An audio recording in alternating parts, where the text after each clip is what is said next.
You may all see that there's a different looking background here.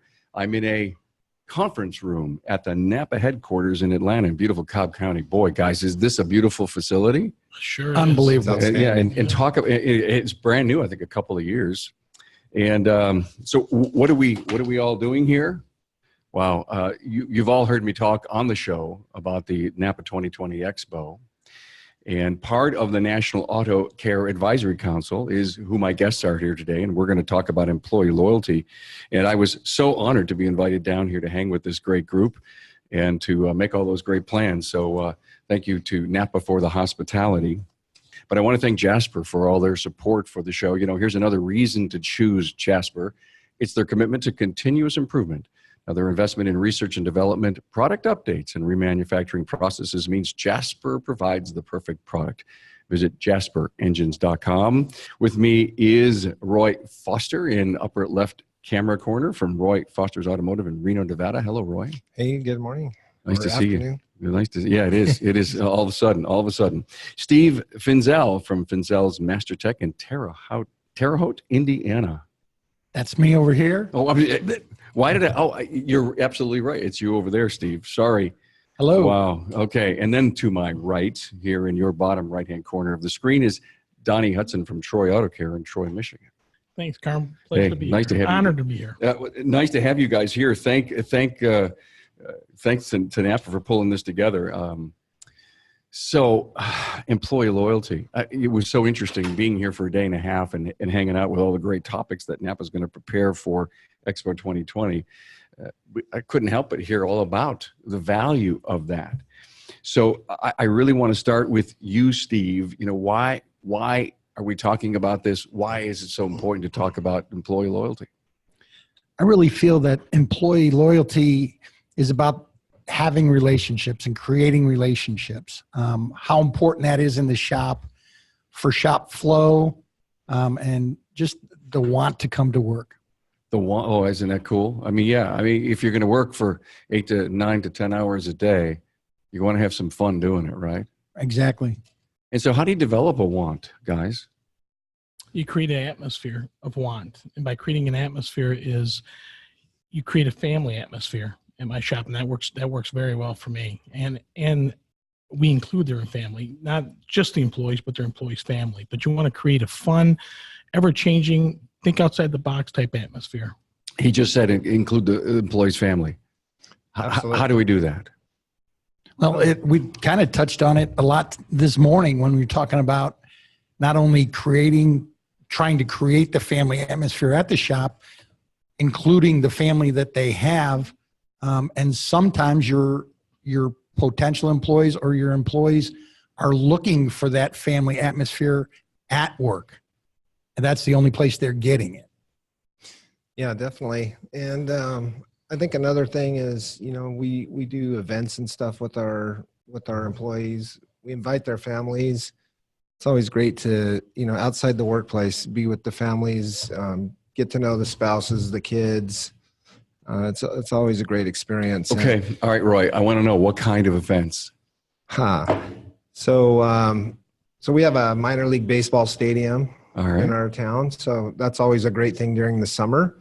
We go down there and, you know, the shop just pays for everything, pays for the tickets for the family. Mm-hmm. You know, we buy food and, you know, whatever, just have a great time together, visit, have fun, laugh. Anybody ever Six Flags with the, you know, like a company picnic or something? Yeah, actually, we do that quite a bit. We actually send a lot of our employees and their families to one of the big water parks for a weekend, and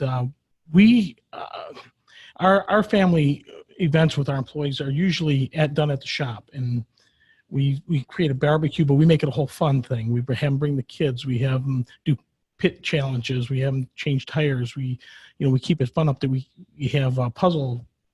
Like this is what Dad does at work, right? Stuff, really? Right? Exactly. Cool. Hands on for the kids, and they pull the trigger of an electric impact instead of the air impact, and it just creates a great family fun. And the wife gets to see exactly what goes on at the shop, and they're part of it because you have to have family buy-in. If the family supporting the technician is extremely happy. That's huge. It is huge. We do, the main family interaction is during the holiday season. And we actually do a mandatory week off between Christmas and New Year's. And sometimes that's painful. You can go, 10 days out. Wait a minute. A mandatory, which means you close the shop? We close the shop between Christmas and New Year's because my feeling on that is that's a great time to be around family. A lot of people are traveling. Warehouses are closed for inventory. So it's not typically one of my best weeks. And a week that I think could be what do you mean? It's typically it's not a good business-wise week.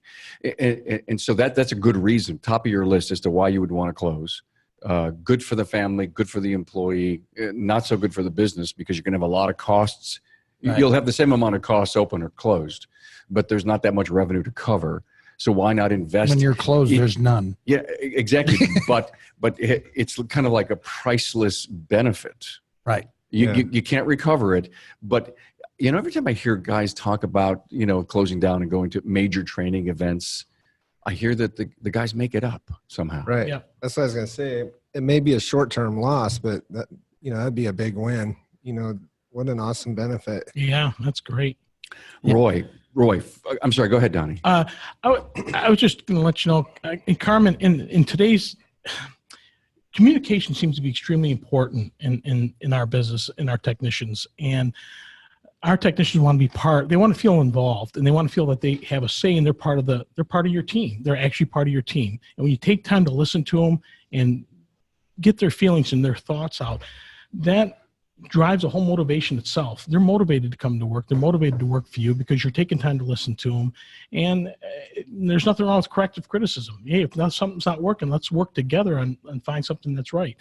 Being a firefighter, a captain of the fire department, we do that all the time. Change is just inevitable, but you taking time and listening to your crew and listening to your employees and adapting and overcoming challenges. Yeah, I totally agree. So, our meetings they're employee meetings, but they're also a council meeting. I want to counsel together with my employees. I want to have their input. A lot like what we're doing here with NAPA. Yep.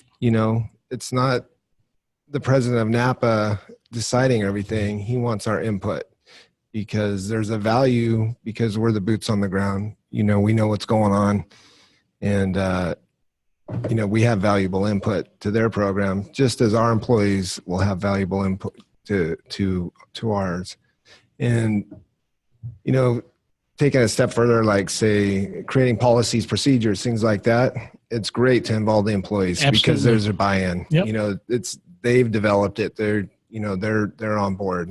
One thing I've done, everybody knows the importance of like a business development meeting, and we actually host those once a month where you talk about those major things that are going on inside the company and how that affects all the employees. I took it one step further. It was something actually that I picked up at Vision, and it was called Mop Bucket. And basically Friday lunch now, I either make it and bring it in, or it's pizzas or chicken or whatever that we order out. And we have lunch. We talk about the kids' baseball game that or his daughter's soccer thing, or what's going on with that, or the bike park in town that we like to go ride at, and all that kind of stuff. And then we say, okay, what about the mop bucket? And those are those times to let that employee, things that bother them that day, whether it be someone misusing the bathroom, somebody not returning a tool when they borrow it, the music being the wrong type or too loud. And it's something that makes them just kind of gets under their skin, and it makes their day not maybe be the best day it could be. And you're not allowed to say names. You're not allowed to rebut. It's just an awareness that's made. And then as we work together, we have to change our behaviors because we understand, that doesn't make that guy's best day. So I think you ring it out. And like Donnie said, he said, you got to listen to them. These are things that you're not, they're individuals. If you don't give them a platform, that maybe that's the reason they leave, because of It's just something I'm not willing to put up with anymore. You know, you guys are on the National Auto Care Advisory Board here at Napa. And how well do you know each other? Just from being on the council. And do you chat, do you email, do you text at all amongst each other when you want to share a concept or an idea or have a problem? Not with these guys. We do in our own BDG group. Okay. All right. So your local groups. Right. But when you get together, you bring all that local stuff here. Because I've just observed you guys, you know, you just look like great. You have great camaraderie. The thing is, I think we have so much in common. Yes. And that there's no bars hold. So, I mean, when we come here, complete transparency, complete openness with each other of things that work. I mean, last night I shared things with Donnie that, I mean, are my faults, you know, and I've met him. So you said confession. Right. Yes. You know, like these are my faults. What do you think about this? And he gave me a very candid, very, you know, Wow. straightforward answer. What a great place. So many miles from home. Nobody knows you did that. Right. And you benefited. Did you benefit? Absolutely. Yeah. You learned something too. Sure. Yeah. Wow. So we're here to talk about employee loyalty. Exciting. Thanks for being here. Love it. Roy, you had mentioned to me a 4-day work week. Do you actually do that? We do. It's amazing. So, okay, that's got to be a huge employee. I mean, is it just for specific employees or the whole team? Almost everybody. Okay. There are a couple guys that kind of opted out. They want extra days to work, but for the most part, my guys work 4 days, and it's been fantastic. You know, their productivity's good, the morale's good, and you know, they're happy. That's time with their families, time to do what they want to do is probably the most important thing to them. Share with us how you implemented that. So it's difficult, you know. I have some extra employees for the overlap, and one of the great benefits I had is one of my techs retired and decided that retirement wasn't all that great for him.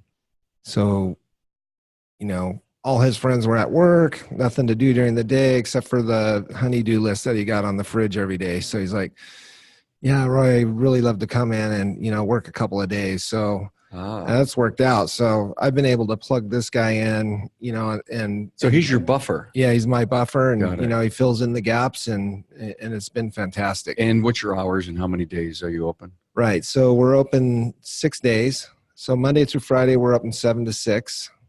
So those guys are working, you know, usually 11 hours, 10, 11. And then Saturday, we're open 8 to 5. Cool. You guys ever think of that? 4 days? No, I didn't. That's pretty cool, Roy. That's really cool. That's a great idea. That's the first time I've heard of it. And, you know, interesting concept as we talk about, even though that's not about this show, but I mean, how hard it is to find a technician, and you have to have, I can see how you would have to have that layover guy. There's got to be an extra player. Well, I've done a show at Town Hall Academy, I believe. It could have been a year ago. We called it 4, 5, 6 days a week you choose, and we had a team on just like you guys to talk about it. Employee loyalty. Talk to me about benefits, guys. I mean, where do benefits stack up on that? Well, actually, Carm, for me and for my team, it's not about the money. That is not about the money at all. And I've done a lot of training classes, and I've been Seaman Apex. I've done a lot of classes, and Disney Speakers Committee. It's not about the money, and I found that out. I was for certain it's all about the money. Oh, show me the money, but it is not that. It's everything else. It is the family atmosphere. It is, you know, being valued and being part of it. Of course, you got to offer them a nice package as far as, you know, we have tuition reimbursement, we have their good salary, we have health care, dental, 401ks. But above and beyond that, it's the atmosphere that they're in, and vacation time to get off, and family time. You close at Christmas. I have a big Christmas party. We have Santa come in, we have the kids come in, we give them presents, and, you know, I can't afford to close because my AAA business and so forth like that. But, you know, again, family involvement, but making them want to come to work. And my team does. I have a great job. Sometimes, you know, business owners, we're all wearing different hats. We all are. Sometimes it's the financier. Sometimes it's the payer. Sometimes it's just, I need to sit and vent. But how you approach an employee, how you listen to the employee, he's going to go outside that door and says, I have a boss that cares. He went outside the door and he listened to my problems that day. Maybe I got in a fight with my wife. Maybe I had a bunch of bills come in and he wrote me a personal loan, but he cares. And if it's important to you, it'll be important to your team. And I'm a true believer of that. I think when you get back to it, when we're talking about loyalty, in this industry, I don't think it's standard that healthcare, simple IRA, 401k, those type of programs are offered to everybody, which is terrible. But I think that needs to be part of the core package. I mean, I think that is something that we should all strive for to get there. We've got that in place. But obviously that's an economic factor that some shops, need to try to make that hurdle, because without that, I don't know how you get the loyalty. I mean, and the retention. I mean, loyalty is retention. I believe they go hand in hand. Yep. Right. Exactly. I mean, right. If you don't have it, you got to keep them there and keep them happy, which a lot of the things we're talking about with family and making the work environment, the culture, positive is kind of more retention, Look at what we heard yesterday about replacing a tech or a service advisor. Mm-hmm. It's a year's salary in cost of, disruption and, all the time that it takes, the ads to put in and then sweating out making the right hires. That fits into your culture. It's better to keep them, right? Absolutely. Definitely. Yeah. And like Steve said, I don't think it's commonplace, but, I think that sets us apart as shop owners, and it makes us more attractive to attract new talent. And I can't speak for these guys, but I think my newest employee's probably been there 5 years. I've had guys there since 92. So I've had some good success, by treating my employees well. Longevity. I love it.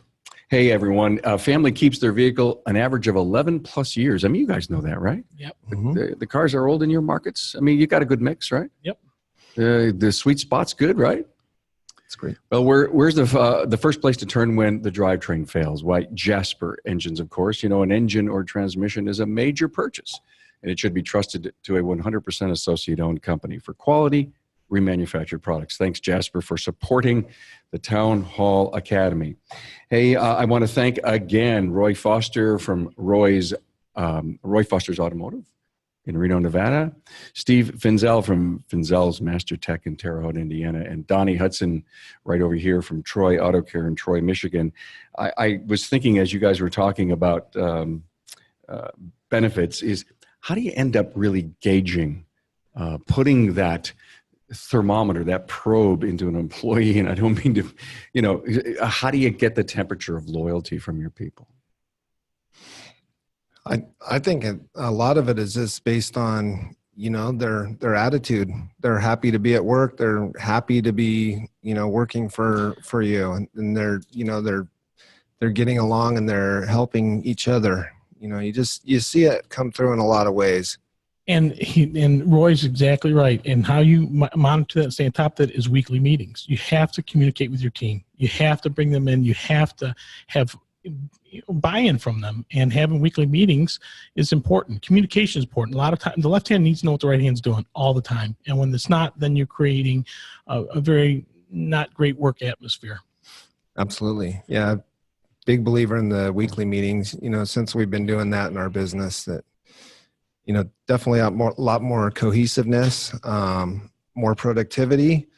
We talk about a lot of stuff. We talk about safety. We talk about training.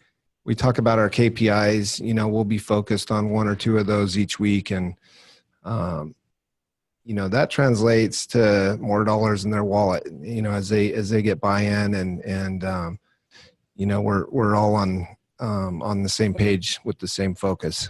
Meetings? We not only do we have our monthly meeting to talk about the big picture, but obviously we talked about those lunch meetings weekly to let people know what's going on. And to be honest, being part of a program, it's not like I opened a business one day and said, okay, I'm going to have a simple IRA. I'm going to have complete healthcare benefits. I'm going to let my employees have 100% interaction in my business. I mean, this takes time. This takes growth. Luckily, I'm in the same position as Roy, that I've had guys stick with me as I learn. And then obviously we get programs through being part of our banner program with Napa that, you know, we are being able to provide benefits, and then we can bring them back and inject them into our businesses to help with the retention and loyalty that we keep. Above and beyond what you could do on yourself, by yourself. Right. In your own community. Have a Napa, have all the tools in the toolbox to help you run your business successfully. And, you know, by offering health care and bringing things in there makes again, another tool in our toolbox to keep our employees. Right. One of the things that we have, Carmen, on Fridays called Fact Finding Fridays. And basically we talk about the week, we set goals, we talk about what went good, what went bad, just a great time. And sometimes it's just nothing. We just have lunch together and we talk and things are great. Okay, here's my challenge to you guys. What about one-on-ones? Can you get the best gauge of loyalty when you're talking to your people one-on-ones? And if it's true, how often?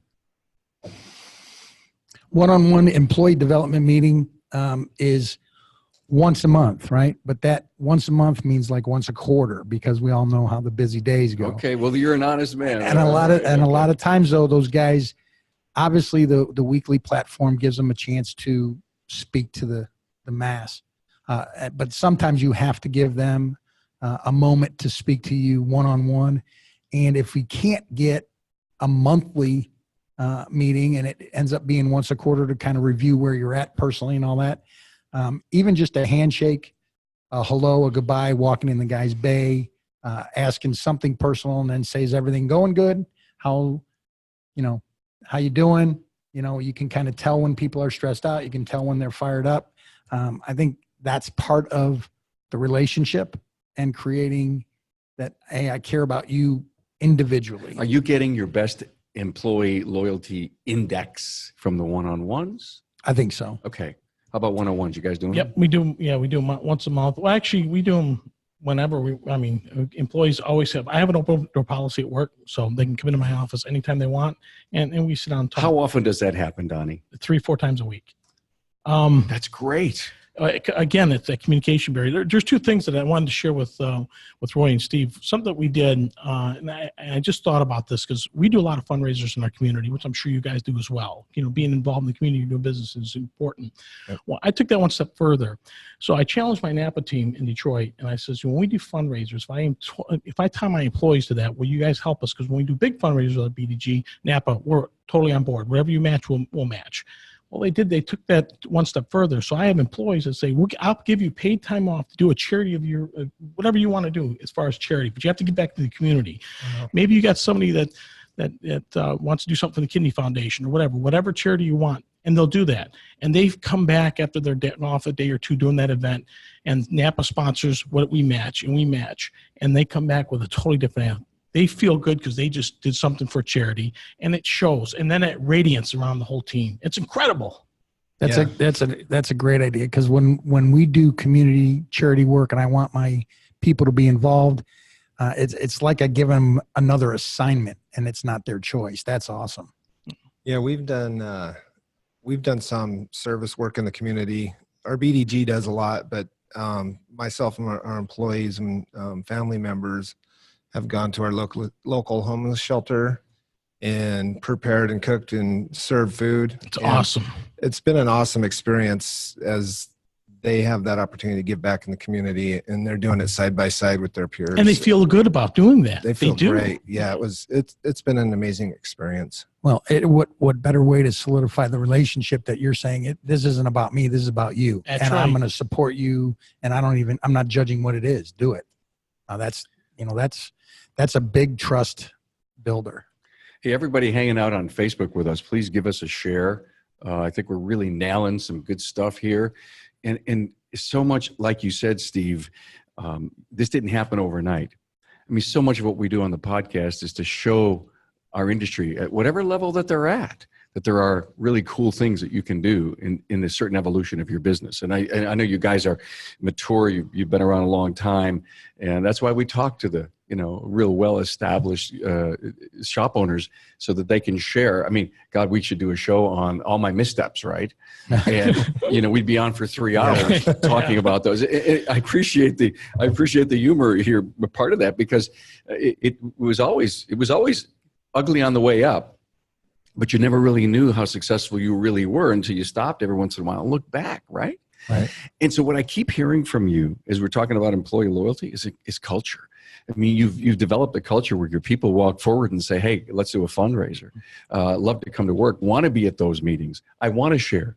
I want to be in the mop bucket. I don't want to miss a mop bucket thing because I got something to say, because you've encouraged them to stay. It's to say it, and all of that builds loyalty. Definitely.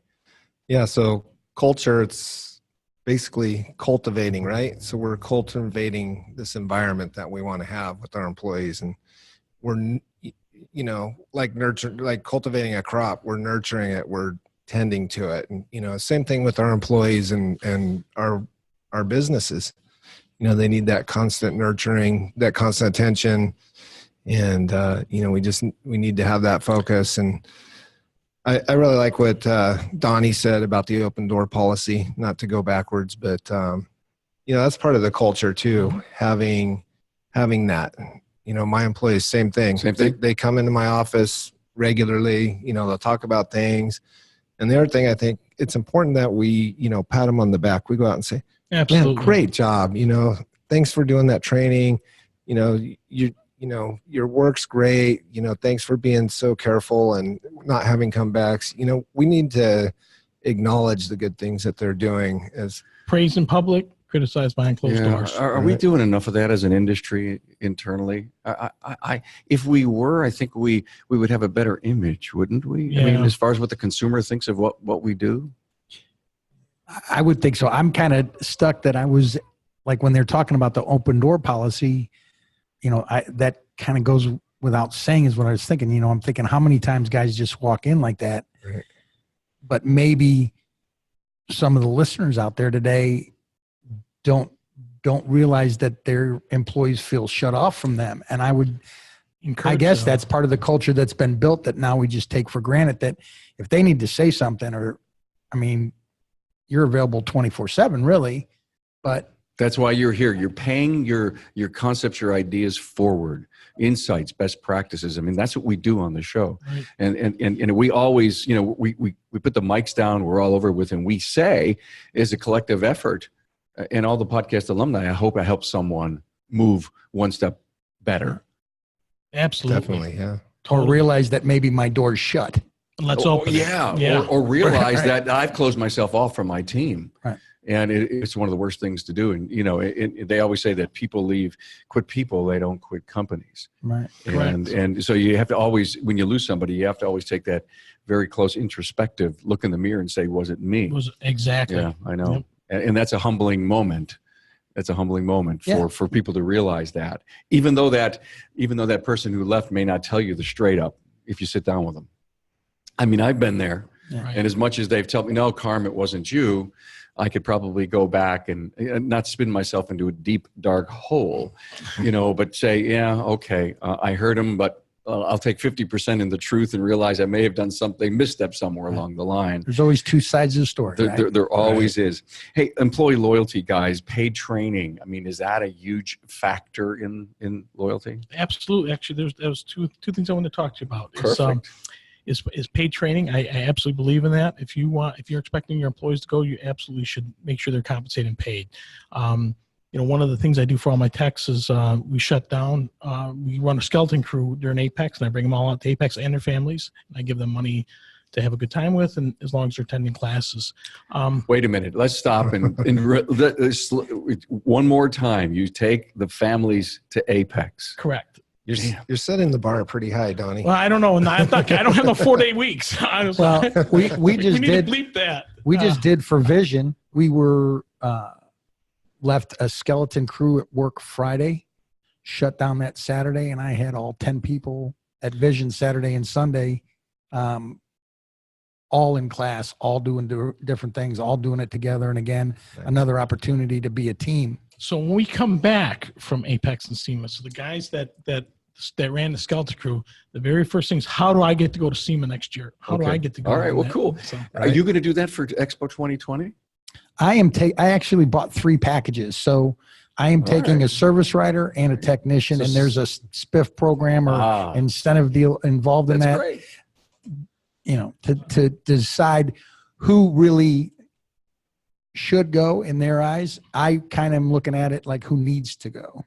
Oh, very smart. Who needs to, you know, Pay training. Are you guys all doing that? absolutely. Yep. Definitely. Yeah. Okay. And how does it work? ASC certifications, Yep. pay for all that, mission licenses, you know, pay them just to go get all that stuff done, keep their credentials up.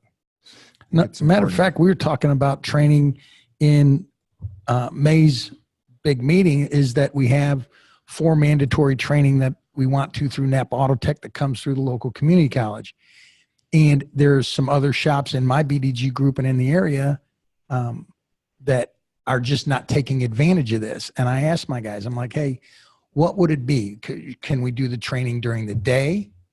Are we good with the training at night? Do we need time off I mean, like, it's so important that it would be worth it to let them leave for the day. A lot of shops are not close to being there. Yeah. But if you're going to ask them to do that at 6 to 10 o'clock at night, it has to be paid, Absolutely. or it has to be, okay, guys, if you'll go that night, can we trade that for, can you come in at 10 tomorrow? You know, something like that. Yeah, we started closing early for our auto tech training. So we close a couple hours early. So That's a they're good not idea. there so late. You plan on it. That's I mean, right. that's the secret here, guys. It's And- not hard to do. You just plan on Sign it. it. Yep. And we market it too. So that's part of so we do some radio stuff. So we talk about it on the radio. Hey, we're going to be closed. Our technicians are doing training, and it's just regularly coming Wow. up when Yeah. we're doing it, and we're putting it on Facebook so people know. We're just That's pushing great. it out to That's all great. all the media that we can. And so not only is it letting people know, hey, we won't be there, but also that, hey, we're invested in our employees and we're doing training, and they're competent to work on your car. Yeah. So, guys, let me ask you all the same question. And my daughter's going to have a recital right after school at 3:30. And I told you a couple of weeks earlier, are you going to find the time to let me go? Yeah, you got to be there. You got to be at the recital, I think is what he's Family saying. first. Yeah. I know. You got to be there. I for know your exactly. daughter. I felt warm inside when he said that. You Yeah. got to go. You got to go to Family the daughter. first. Family Yeah. first. Always. And that's the rule, never the exception inside of your companies, which is why you can say that you've got the most loyal employees because you've worked at. Was it always like that, or did one day you say, "Listen, we've got to turn the tide and do this for our people"? It was a lot of soul searching. We had to turn the tide. Okay. Yep. And I'm That- glad we did. We had two examples of that in the last couple weeks. One of the technicians' wives has some medical stuff going on. She's scared. He's like, I'd like to go with her. Oh, perfect. He's got it. And, he scheduled it in the morning. He says, I'll get here as soon as I can.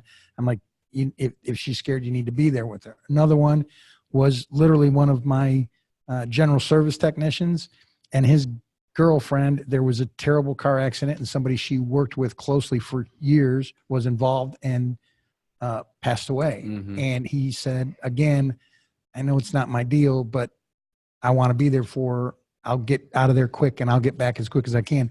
I think those are opportunities that, even though it's not optimal, I mean, that kind of comes up on you real quick. But I it think is it's optimal, Steve. What you just did for your employees, that just shows you what kind of person you are. And I want to come work for you. I want to come Yeah, work there for was- you there- first. there was no 4 days a hesit- week. like There was no hesitation. Yeah. it's That's just like incredible. we're working out and there's, I know I got appointments scheduled all afternoon. We'll shift them around. But if you don't, think about the repercussions of that. Right. So we talk about employee loyalty, right? Are we loyal to our employees like Steve? It's got to go both ways. Sure. When they need us to step up, we got to do it. And- And family first, like you said, it's a no-brainer. And We don't think have about to how your think about employees it. step up for you. So a lot of times, hey, can you stay a little extra? Can you stay after and finish this job? This person's Mhm. leaving for out of town. Absolutely. I never have any. No problem. We'll take care of it, boss. We'll take Wow. Yep. State-of-the-art equipment important Very. for loyalty. Definitely. Yep. Yeah. Guys, they have to have the right tool for the job. Absolutely. They have to, it makes their life easier. It makes, make sure the job is able to be done right. And it also shows them that we're invested in them, that, we're not cheap when it comes to them being able to do their job. And I don't know that that's the norm. My latest hire came on at the beginning of the year, actually expanded to another full mainline technician because of it. That question, if a master tech walked in your door today, would you hire him? Everybody would raise their hand. Well, this happened. And we talked to the team about how do we onboard another guy? What does that look like? But he came in from the dealership world and he was amazed.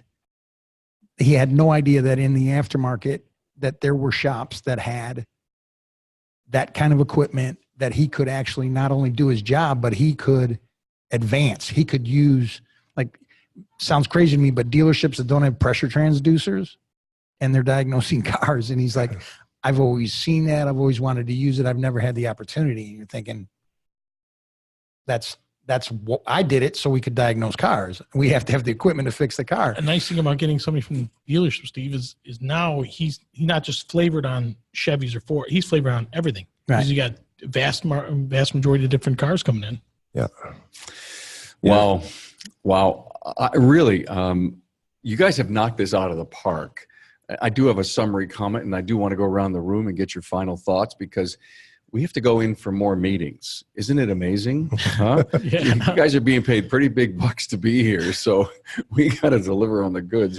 Hey, everyone, thanks again to Jasper. When your customer's vehicle, engine, or transmission fails, it's not the end of the road.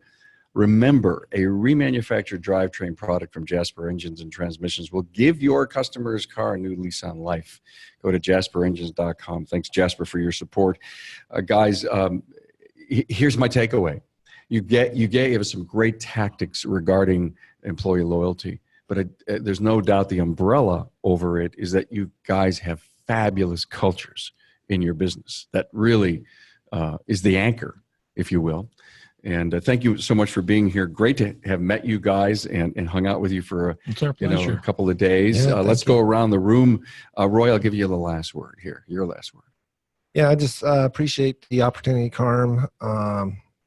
It's good to reflect upon these things and see, kind of how I'm doing. And, I'd just like to say that, some people think of employees as a liability when really they're our biggest asset, and we need to treat them as such. And, family first, just be there for them and do all we can do to know that we appreciate them. Thank you so much. Steve, your last words. Well, first of all, it was nice meeting you. I've heard about you, the legend. Oh, and this isn't about me, guys. I know, but it was fun to be here and do this. Right. And I do encourage everybody out there, if you're on and you were interested by our topic today, your employees are the foundation of your business, and you are their leader, their mentor, their director. So, this is your job title, and this is something that's in your pocket. Donnie? It's been an honor to sit with you, Carm and Steve and Roy. It's been the best of the best. Take care of your team, and your team will always take care of you. And put family first. Wow. That's the summary. That's the title line of the episode right there. Donnie Hudson, Troy Auto Care, Ray Foster, Roy Foster. Man, I screwed Easy that for you up, to say. Yeah, I know. Roy Foster from Roy Foster's Automotive and Steve Finzel from Finzel's Master Tech. Guys, thanks so much. Thank you. Thank you.